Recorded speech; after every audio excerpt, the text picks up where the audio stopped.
तो मेरा जो मोनोलॉग है वो इस तरह की नास पिटे कम्बख्त मारे, औलादे ना इनकी, इनके दुश्मन जुग जुग जिए, इनकी औलादे इनका खून पिए, जुलाब लगे सालों को। Whosoever you hate, मेरे पेट में दर्द हो रहा है। मुझे अभी किरदार इन्होंने एक नया दिया है, मुझे बड़ा अच्छा लगा, #ड्रामेटिक। एंड ऑफ कोर्स वो नेवला प्ले कर रहे हैं और मैं नागिन प्ले कर रही हूँ, तो हमारी एक तकरार थी। सो आप देखेंगे कि कैसे मतलब एक टॉम एंड जेरी की लड़ाई होती है। बट एंड मेरे पास जब एक अपॉर्चुनिटी आती है तो मैं यही उसमें कोशिश करती हूँ अपने हर वे से कि कैसे अपना बेस्ट करूँ कि सबको लगे मैं वो ही किरदार हूँ। तो मेरा यही कोशिश रहती है। आई एम हैप्पी कि सब लोग अप्रिशिएट कर रहे हैं। नमस्कार दोस्तों, स्वागत है आप सभी का नवभारतीय स्टार बातचीत में। आज हमारे साथ मौजूद है फिल्म एक चतुर नार की स्टारकास्ट नील नितिन मुकेश, दिव्या खोसला और डायरेक्टर उमेश शुक्ला। बहुत बहुत स्वागत है आपका। Thank you. ट्रेलर रिलीज हुए अब लगभग एक हफ्ते हो गए। मैं भी देख रहा था कुछ देर पहले, तो करीब 1.4 करोड़ व्यूज़ हैं ट्रेलर को। ये बताता है कि दर्शकों को ऐसी कहानियाँ पसंद है जो हमारे बीच की हो, मतलब इस तरह की। मैं नील से शुरू करूँगा। जब ये फिल्म आपको ऑफर की गई थी तो मुझे लगता है प्रयास यही रहा है आपका कि हमेशा विविड रोल्स करें। हिसाब बराबर की थी लास्ट ईयर, वो काफी अलग किरदार था। ये बहुत एक अलग किरदार, थोड़ा सा बताएं। और इन दोनों के बीच में एक गगन आहूजा किरदार भी किया है जुनून में। मेरे करियर के शुरुआत से ये हमेशा एक एक काफ़ी कंसंट्रेटेड प्रैक्टिस रहा है मेरा कि अपने ऑडियंस को चीट ना करूं किसी भी कंफर्ट जोन में जाकर। तो जैसा मैं हूं पर्सनली वैसे मैं किरदार ढूंढता हूं नहीं। तो चाहे वो जॉनी गद्दार हो, वज़ीर हो, सात खून माफ़ हो, और अब ऑफ कोर्स एक चतुर नार, इसमें मैं पूरा श्रेय अपने निर्देशक को दूंगा, उमेश जी को दूंगा कि उन्होंने मुझ में कम से कम ये बात देखी होगी या सोची होगी कि ये किरदार नील करे। आधी लड़ाई तो हम एक्टरों की होती है कि डायरेक्टर कन्विंस हो जाए कि हाँ हम मेरे जहन में नील आ रहा है, और मैं आगे जाकर हर किसी को कन्विंस भी कर सकता हूँ कि ये किरदार निभा पाएगा। बड़ा ही लेयर्ड है, बड़ा ही अच्छा है, बहुत सारे ट्विस्ट एंड टर्न्स हैं, कॉमन मैन की एक कहानी है। तो उस थ्रिलर को दिमाग में रखते हुए कॉमिक सटायर के रूप में पेश आना और फिर भी उसे ह्यूमनाइज करना और रिलेटेबल बनाना बहुत मुश्किल होता है एक कहानी में ही। बट वो पूरा श्रेय जैसे मैंने कहा उमेश सर को जाता है। और फिर रही बात ऑफ कोर्स इस एक मौके की तलाश में जो आपको कोई ऑन स्क्रीन टक्कर दे पाए अपने अदाकारी के साथ, तो उस तलाश में हर एक एक्टर रहता है। और ख़ास तौर पे अगर विलेनस रोल्स हो तो सामने हीरो या हीरोइन हो, वो उस लेवल की होनी बहुत ज़रूरी है जो कि आपको टक्कर दे पाए। तो मैंने दिव्या की बहुत सारी फिल्में देखी थी, बहुत सारे अच्छे ग्लैमरस रोल्स तो किए ही हैं दिव्या ने, बट सावी मैंने देखी और मैं बहुत बड़ा इनका फ़ैन उस फिल्म से रहा। तो मैनिफेस्ट कर रहा था, इनसे एक बार मुलाकात भी हुई थी और मैंने कहा कि उम्मीद कर रहा हूँ कि कभी आपसे काम करने का मौका मिले और इस फिल्म में। बट जिस किस्म का रोल इन्होंने निभाया है, फुल ऑन टक्कर। दिव्या, अगर आपके किरदार की बात करें, रियल लाइफ में बहुत सुलझी हुई है, बहुत इनोसेंट, लेकिन लगती हूँ नहीं है वैसे ही है, लेकिन कैरेक्टर जो है उसका बहुत अपोजिट है। इसमें नाग बनी है, बहुत चुलबुली है, मतलब वो कब क्या करेगी कोई प्रेडिक्ट नहीं कर सकता। कितना एंजॉय किया इस कैरेक्टर को आपने, अगर थोड़ा बताएं। I think first of all तो I am thankful to sir कि उन्होंने सोचा कि मैं ये किरदार निभा पाऊंगी, क्योंकि सोचना आई थिंक किसी भी निर्देशक के लिए बहुत मुश्किल होगा, क्योंकि एक ऐसा रोल कर रही हूँ जो नाले किनारे रहता है और मैं एक्चुअली नदी किनारे रहती हूँ, नाले किनारे नहीं रहती। और पिक्चर में जो है नदी किनारे रहने वाले और नाले किनारे रहने वाले की टक्कर है, एक अमीर और गरीब की टक्कर है। सो आई एम थैंकफुल कि सर ने ये अपॉर्चुनिटी, ये मौका दिया मुझे। एंड मेरे पास जब एक अपॉर्चुनिटी आती है तो मैं यही उसमें कोशिश करती हूँ अपने हर वे से कि कैसे अपना बेस्ट करूं कि सबको लगे मैं वो ही किरदार हूं। तो मेरा यही कोशिश रहती है। आई एम हैप्पी कि सब लोग अप्रिशिएट कर रहे हैं, सबको लग रहा है कि वो रियल है, स्लम्स में रहने वाली लड़की है। मैं नील को भी नील ने भी बहुत हेल्प की, कई बार ये कुछ ऐड कर देते थे, why don't you try this, why don't you try that. तो आई थिंक वो उनका, he is very supportive as a actor.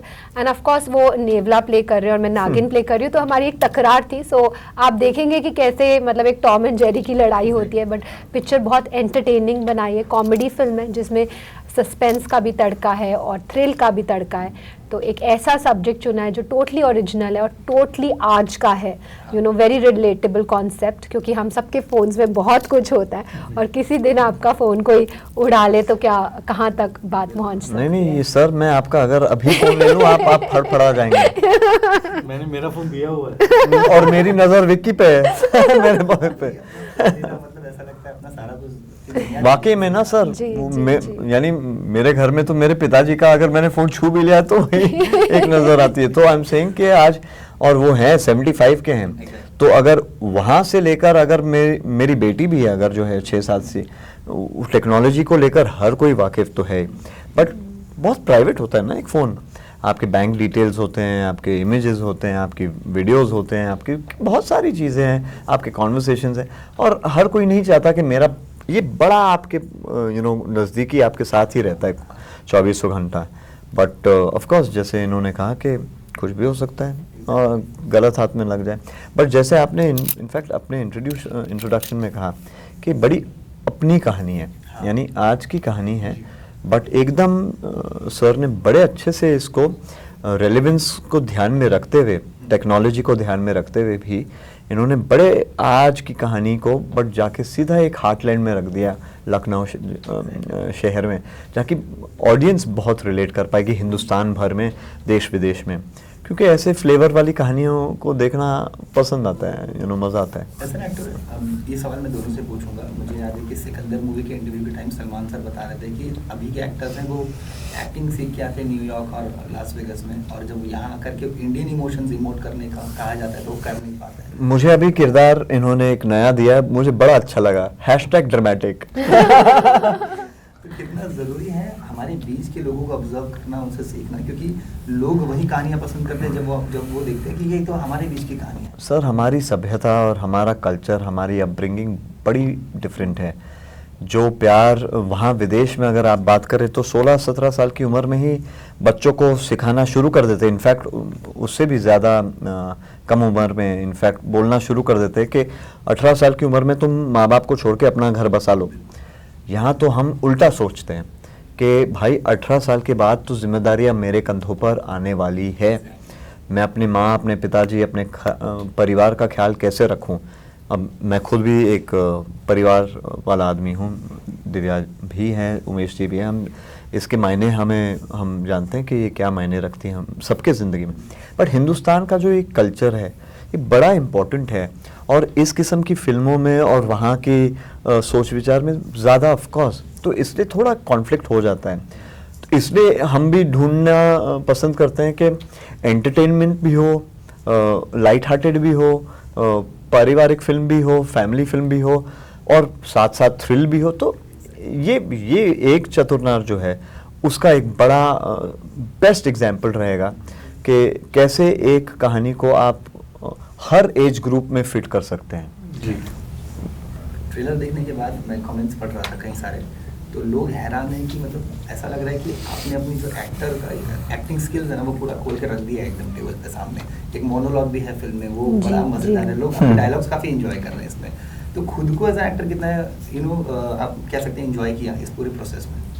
देखिए, मैं यही बोलूँगी कि मैं नागिन का कैरेक्टर प्ले कर रही हूँ। स्टार्टिंग में जब शूट हो रहा था मेरे को इतना फील नहीं हो रहा था यार, बार बार मैं अपने आप को कोशिश कर रही थी कि नागिन फील करूँ जो सर चाह रहे थे। बट मैं ये बोल सकती हूँ कि पिक्चर ख़त्म होते होते मैं सच में ऐसा फील करने लग गई कि मैं नागिन हूँ। तो आई थिंक वो मेरी जर्नी रही, और बहुत इन्जॉय किया। इनको तंग करने में मुझे बहुत मज़ा आया। तो और एक और चीज़ में बहुत मज़ा आया कि मुझे पर्सनली लूंगा इस कमेंट को। एक और मज़ा आया कि पान खाने होते थे, तो वो मुझे मीठे पान बहुत पसंद वहाँ पे बार बार, क्योंकि सी शॉट होता था तो मुझे बड़ा मज़ा आ रहा था कि मुझे मीठा पान खाने को मिल रहा है। एक बार दर्शकों के लिए वो मोनोलॉग हो जाए अगर। जी जी, एक्चुअली मैं जब ये लैंग्वेज सीख रही थी यूपी की, तो मैंने सबसे पहले बोला कि यार मुझे थोड़ी 1-2 गालियाँ बता दो वहाँ की। तो मैंने यहाँ पे जितने भी जैसे सिक्योरिटी गार्ड और पीएन वो सब काफ़ी यूपी से है, तो मैंने बोला कि कौन कौन यूपी से है तो मुझे बताओ और मैं उनसे मिलना चाहती हूँ। तो मैं रोज़ उनको बुलाकर मैं बताने लग गई उनसे, तो उससे मुझे बहुत फ़ायदा हुआ। फिर मैंने बोला मुझे गालियाँ सिखाओ, तो मैंने फिर गालियाँ सीखी और वही उसमें मैंने ऐड बट वो होता ही यही है ना, अगर कोई आप सिखाए कि यार फ्रेंच सीखना है तो फ्रेंच में भी पहले तो आप गाली है ना? तो मेरा जो मोनोलॉग है वो इस तरह की, नास पिटे कम्बख्त मारे, औलादे ना इनकी, इनके दुश्मन जुग जुग जिए, इनकी औलादे इनका खून पिए, जुलाब लगे सालों को। तो I think it's very apt to tell to your दुश्मन और योर एक्स बॉयफ्रेंड और whosoever you hate, मेरे पेट में दर्द हो रहा है। उमेश सर भी नॉर्थ से हैं, तो कहीं ना कहीं मुझे लगता है आपके अंदर वो जो एक नॉर्थ इंडियन वो जो फ्लेवर है ना, वो डालने में भी काफी सफल रहे हैं। जी, पर मैं नॉर्थ से वैसे नहीं हूँ, मेरे फोर फादर्स हैं काशी से, और मैं ज़्यादातर गुजरात में रहा हूँ। अच्छा। पर ऑफ कोर्स ये जो कैरेक्टर है वो बहुत ही इंटरेस्टिंग है, दोनों के कैरेक्टर्स बहुत ही इंटरेस्टिंग है।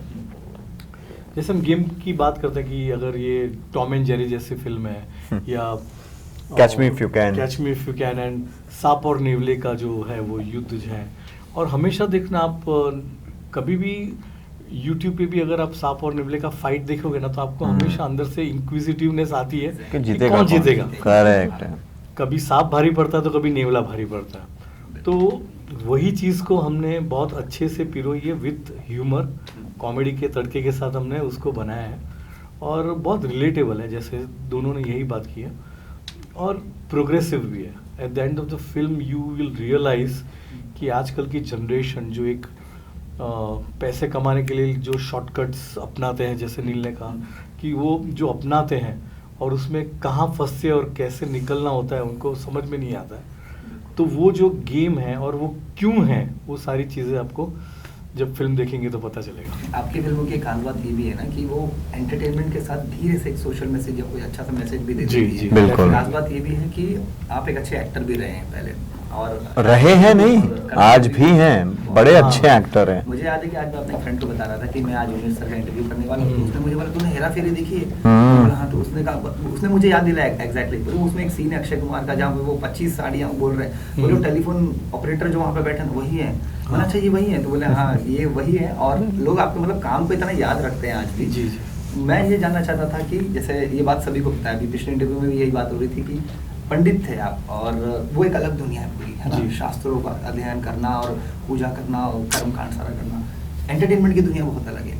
जी। ये ब्रिज कैसे मतलब आया? और नहीं, वो हाँ। कॉलेज डेज से ही, मतलब जब मैं अगर कहीं पे सत्यनारायण की पूजा करवाने गया हूँ, तो वहीं से फिर मुझे कॉलेज जाना होता था, तो वही कॉलेज जाकर जो वॉशरूम होता है वहाँ जाके धोती निकाल के जीन्स पहन लेता था और रिहर्सल्स करता था, तो वही एक रहता था। और बेसिकली जो आपने बीच में भी एक जो सवाल पूछा था कि आप न्यूयॉर्क और एलए जाके आप पढ़कर आते हो और यहाँ की जो सभ्यता है, सभ्यता, वो जो आपने सवाल पूछा था उसका ही मैं एक एग्जांपल देता हूँ कि आप जितने रूट्स से, जितने अपने संस्कारों से जुड़े हुए रहते हो, तो आपकी कहानियों में और आप जो भी काम कर रहे हो वो रिफ्लेक्ट करता है। बिल्कुल।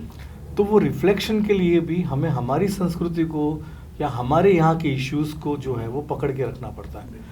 तो वही ये कहानी है एक चतुर नार की आप रूट, ये कहानी बहुत रूट्स से जुड़ी हुई है। या उमेश सर, ये भी है कि जैसे मैंने बताया कि शास्त्रों का आपको ज्ञान है काफ़ी हद जी। तक, और अब हमारे देश में हमने देखा है एक ट्रेंड भी चला है स्पिरिचुअलिटी का, लोग फॉलो करते हैं काफ़ी कुछ। और एक मूवी आई थी महाअवतार नरसिम्हा, और मुझे लगता है अब भी वो Animated, बहुत अच्छी, बड़ी अच्छी है, और लोग बहुत पसंद कर रहे हैं। किसी ने उम्मीद नहीं की थी कि वो इतनी हिट होगी। Definitely। क्या फ्यूचर में आने वाले समय में कोई ऐसी फिल्म आपके जरिए हम देख सकेंगे Definitely। जहाँ ये दोनों का एक हाँ, 100% ऐसा होगा ही, मतलब क्योंकि इट्स नॉट बिकॉज कि ये दौर चल रहा है इसलिए कहेंगे, पर कुछ कहानियाँ ऐसी हैं हमारे शास्त्रों में जो कहनी जानी चाहिए, तो वो डेफिनेटली हो। सर मैं ज़रूर इस पॉइंट पे कहना चाहूँगा कि इनफैक्ट सबसे ज़्यादा जो रिच कल्चर हिंदुस्तान में ही हमारा जो कल्चर है सबसे ज़्यादा रिच है।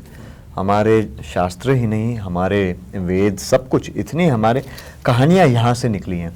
आप अगर देश विदेश में भी अगर फिल्में देखें तो यहीं से प्रभावित हुए वहाँ से आए हैं।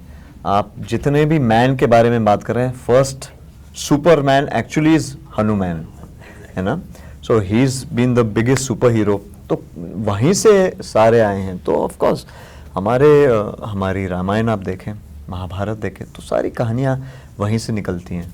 एक सवाल जो मैं फैंस की तरफ से लेना चाहूँगा कि कमेंट्स, जैसे मैं बताया कई सारे कमेंट्स भी मैं पढ़ रहा था, और उसमें लोगों ने कहा कि नील एक बहुत अच्छे एक्टर है, आपकी फिल्मों की चॉइसेस जो रही बहुत यूनिक रही है, और बहुत ही अंडररेटेड एक्टर है, उनको इंडस्ट्री ने बहुत अच्छे से यूज़ नहीं किया है। इस पर क्या कहना चाहेंगे? इस पे मैं कैसे सवाल का जवाब दूं? ये तो मैं आई थिंक कहूँगा, चलो, ये तो कि ये मैं ये कहूँगा कि यूटिलाइज होना और एक होता है कि आप अंडर एक्सपोज। मतलब मैं हमेशा ये मानता हूँ कि बहुत टैलेंट है पर वो निकली अभी तक जितनी होनी चाहिए वो नहीं निकली है, और वो हर एक चीज़ का एक वक्त होता है। बिल्कुल। आपको परिपक्व होने में भी जो भी है, पर कभी कभी होता है कि आप परिपक्व हो पर फिर भी आप जो चाहते हो वो आते आते कभी कभी वक्त समय लग जाता है। पर वो ऐसा नहीं है। वो मैं किसी भी टैलेंट के बारे में मैं ये कहूँगा कि वो एक वक्त होता ही है जहाँ पे आपका ड्यू मिलता ही है, अगर आप शिद्दत से काम करो। बिल्कुल। अगर आप अपना 100% देते हो हर काम में, तो वो आज नहीं तो कल नहीं तो परसों। मैं ऐसा फिल्म के बारे में भी कहूँगा कि कभी कभी ऐसा होता है कि अच्छी फिल्म होती है पर उसको अपना ड्यू उस वक्त नहीं मिलता है, पर वो आज नहीं तो कल नहीं तो परसों उसको मिलता और मिलता ही है। मेरा नाम जोकर। मेरा नाम जोकर, गुरुदत्त जी की सारी फिल्में if you see when he was alive तभी उतना नहीं था जितना उसके बाद में लोग पढ़ते हैं वो हाँ, फिल्म। आज तो फिल्मोग्राफी So it's है। like that. तो उनकी काफी अच्छी जयंती मनाई गई और बट मैं ज़रूर इस पॉइंट से सिर्फ आई मीन मैं कोई कंप्लेन नहीं है। यानी मेरी फिल्मोग्राफी को अगर आप देखें और ध्यान से परखें तो शायद जॉनी से लेकर आज तक यानी करीबन 30 फिल्मों के ऊपर कर चुका हूँ। साउथ में भी बहुत काम करता हूँ और बहुत सारे उम्दा कलाकारों के साथ ही नहीं मुझे मौका मिला निर्देशकों के साथ काम करने का। अक्रॉस जनरेशन बहुत काम किया है। अगर बच्चन साहब के साथ काम किया है तो अभिषेक के साथ काम किया है, धर्म जी के साथ अगर काम किया तो बॉबी के साथ किया। So I have done that a lot with a lot of actors and तो मेरा बस मानना है कि जैसे सर ने भी कहा कि एक तो समय की बात होती है और कुछ कहानियाँ वो एक दौर कॉन्स्टेंटली गुजरते रहता है ना। अब शायद वो दौर वापस आ गया जो मेरे रंग रूप और मेरे लहजे को और मेरे बॉडी लैंग्वेज और मेरे टैलेंट को वापस परखे। एक सवाल जो मैं आप दोनों से पूछना चाहूँगा, फिल्म में जो है ममता मिश्रा आपको ब्लैकमेल कर रही हैं, रियल लाइफ में ऐसा हुआ है कभी कि घर वालों ने ही या फिर फ्रेंड्स ने? बहुत बार, बहुत मैं तो यानी मेरी बेटी भी मुझे ब्लैकमेल करती है। अब तो 6 साल की मेरी नुरवी जो है वो भी ब्लैकमेल करती है। तो मैं तो हर दिन यानी मेरा उठना बैठना जागना सोना कोई ना कोई मेरे घर में मेरा ब्लैकमेल कर ही रहा है। तो मैं ब्लैकमेल से तो वाकिफ़ हूँ ही कि है क्या। बट ऑफ कोर्स जो किरदार दिव्या ने निभाया है इस फिल्म में ममता का बहुत मुश्किल है, क्योंकि पहली बात तो उस बॉडी लैंग्वेज को पकड़ना, वो लहजा पकड़ना, वो वैसी दिखती है नहीं पर्सनली तो इतनी खूबसूरत है, पर एकदम वो रंग रूप मिटा देना और कुछ और ही प्रेजेंट करना बड़े पर्दे पे। तो जब वो आपके सामने जब कोई चैलेंज करने लगता है एज एन एक्टर तो और ज़्यादा मज़ा आता है कि आप भी अपने दिल और जान से उस किरदार में और जान डाल दें, ताकि there is a great balance. अगर अगर विलेन उठे तो हीरो और उठे। या आप कुछ ऐड करना चाहेंगे इस पे? आई थिंक नील ने सब कुछ बोल दिया। आई थिंक हम दोनों के जो किरदार है उनके बीच की जो केमिस्ट्री है वो बहुत इंटरेस्टिंग है जो देखने को मिलेगी। और तो एक ये भी है कि जैसे अगर मुझे हमेशा से ये लगता है कि जब राज कपूर साहब ने जिन्नत अमान जी को कन्विंस किया होगा सत्यम शिवम सुंदरम के लिए, वेरी गुड। कि वेर उनकी जो इमेज थी Yeah, वो it was इतनी very glamorous. ग्लैमरस थी, but if you see Satyam Shivam Sundaram with Scar, completely tone down और बिल्कुल ही ग्लैमरस नहीं था। तो of course when I was and scared casting her, मुझे ये था कि यार इतनी प्यारी लगती है, मतलब इसको मैं ये कराऊंगा। बट द वे जब मैंने उनको नरेट किया और उनका जो इंक्लिनेशन था कि मैं ये कर लूंगी, और जो मेहनत की है लैंग्वेज को लेकर, बॉडी लैंग्वेज आई मस्ट से सबको लेकर, इवन इन द वो सॉन्ग बहुत ही काबिल तारीफ है। So I am really I mean amazed. Sir गाने में जो Thank body you, language sir. भी है इनका Yeah, yeah. पूरी फिल्म में तो है ही, बट आई एम सेइंग कि क्या होता है यू विल ऑलवेज जज an actor when they are doing a song कि अपने कैरेक्टर को उन्होंने वहाँ पे भी नहीं छोड़ा। क्या होता है कि गाना होता है तो आप थोड़े इंटिमिडेट हो जाते हैं, आप सोचने लगते हैं अरे यार गाना है, थोड़ा मैं ग्लैमरस दिखना चाहिए, मुझे दिखना चाहिए बट आई फील कि जब मैंने भी पहली बार जब गाना देखा I said this is bang on, क्योंकि बॉडी लैंग्वेज जो था वो थोड़ा एक not so proper in the way of dressing and everything, not intimidated about anything. I think she did a fab job. Yeah. Thank you, Yeah, thank you, yeah, Neil. fab. इस film की भी एक खास बात है कि content में दम तो है। कोविड के बाद एक जो चेंज आया है, अब लोग स्टार्स के पीछे नहीं भागते, उनको कहानी में दम किसने कहा? और मतलब मैं आपको कुछ एग्जांपल्स अगर दूंगा तो हाल फिलहाल में कुछ ऐसे पिछले 2-3 साल की अगर मैं फिल्में बता दूं आपको, अभी हाल फिलहाल में सैयारा आई थी, कोई खास उम्मीद नहीं थी उस फिल्म से, पर वो मतलब बॉक्स ऑफिस पर बहुत अच्छे नंबर्स लाए उसने, लोगों ने कहानी को पसंद की, वो एक उनकी अपनी टारगेट ऑडियंस थी। 12th फेल एक मूवी थी, लापता लेडीज एक मूवी थी, इसी तरह से कई फिल्में थी। उसके अलावा कई ऐसी बड़ी फिल्में आई जिनसे बहुत ज़्यादा एक्सपेक्टेशंस थी पर वैसे रिजल्ट्स नहीं मिले। तो आपको लगता है कि अब लोग भी बहुत माइंडफुल हो गए हैं जो कंटेंट वो देख रहे हैं, क्योंकि अब ज़माना ऐसा है कि रील भी हम 2 सेकंड वेट नहीं करते, नहीं पसंद है नेक्स्ट। तो आपको लगता है कि लोग अभी ऑडियंस इम्पेशेंट है, उनको अच्छा कंटेंट चाहिए? नहीं, डेफिनेटली ऑडियंस वो तभी जाएगी जब उन्हें लगेगा, अगर स्पेशली छोटी फिल्म जो होती है तो हम ये नहीं एक्सपेक्ट कर सकते, क्योंकि बड़ी फिल्म एक ओपनिंग बड़ी लेती है, हम एक छोटी फिल्मों को ये नहीं एक्सपेक्ट कर सकते कि हमारी ओपनिंग बड़ी लगेगी, बट ऑब्वियसली ये उम्मीद करते हैं कि ऑडियंस को पसंद आएगी और वर्ड ऑफ माउथ से पिक्चर ग्रो होगी। एग्जैक्टली, वर्ड ऑफ माउथ से हमेशा वो अपनी जगह बना रहता है। आज आपने अपनी ऑडियंस को बड़ा एजुकेट कर दिया है। जितने प्लेटफॉर्म्स हैं, जितना कंटेंट वर्ल्ड सिनेमा वो देख रहे हैं, उससे वो बड़ी एजुकेटेड हो गई है, वो परखने लगी है बहुत जल्दी ही, वो सूंघ लेती है कि यार ये सही है, ये गलत है, ये हमें बस ऐसे ही रंग रूप दिखा रहे हैं इस फिल्म का कि कितनी बड़ी है, बट नहीं, इसमें कुछ है या कुछ है नहीं। तो मैं तो इनफैक्ट बहुत तारीफ़ दूंगा उन सारे ही प्रोड्यूसर्स को जिनकी फ़िल्मों के बारे में आपने कहा, और ख़ास तौर पे जैसे हमारे प्रोड्यूसर्स हैं, एक चतुरनार के भी हैं हमारे निर्देशक, जो कि वाकई में टैलेंट को सपोर्ट कर रहे हैं और ऐसी फ़िल्मों को सपोर्ट कर रहे हैं, हमें वो मौका दे रहे हैं, जो कि मेरा मानना है कि कोई फ़िल्म बड़ी और छोटी नहीं होती, फिल्म होती है। जब वो बॉक्स ऑफिस पे जो नंबर करती है उससे आप शायद जज कर पाते हैं, बट जब आप बना रहे होते हैं, मेरे लिए तो हर फिल्म बड़ी है। तो ये फिल्म भी बहुत बड़ी है और हम सबके लिए बड़ी ही इम्पोर्टेंट फिल्म है, और ऐसी फिल्मों को सपोर्ट बहुत ज़रूरी है। और ऑडियंस में जानता हूँ और बड़ा कॉन्फिडेंस महसूस करता हूँ इस फिल्म को लेकर कि ये फिल्म ऑडियंस हमारी सपोर्ट करेगी। सर, इस फिल्म की अगर बात करूँ, लखनऊ में शूट हुई है, ट्रेलर की शुरुआत ही होती है वो वॉच टावर से, और फील आता है कि हाँ ये तो मतलब एक बहुत अलग कहानी है। अगर मैं आपसे पूछूँ सबसे चैलेंजिंग पार्ट क्या रहा है आपके लिए?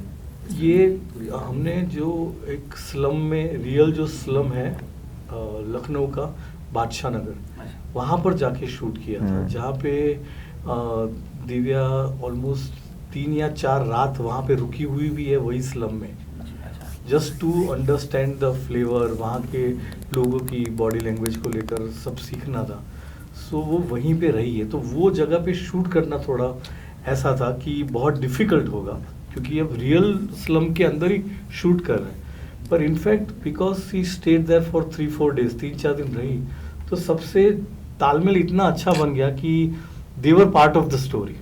मतलब हम उनको अगर कहते थे कि अगर आपको ऐसे खड़े रहना है, तो वो लोग वो कैरेक्टर में ही रह के वो खड़े रहते थे, तो वो बहुत प्यारे लोग हो गए थे।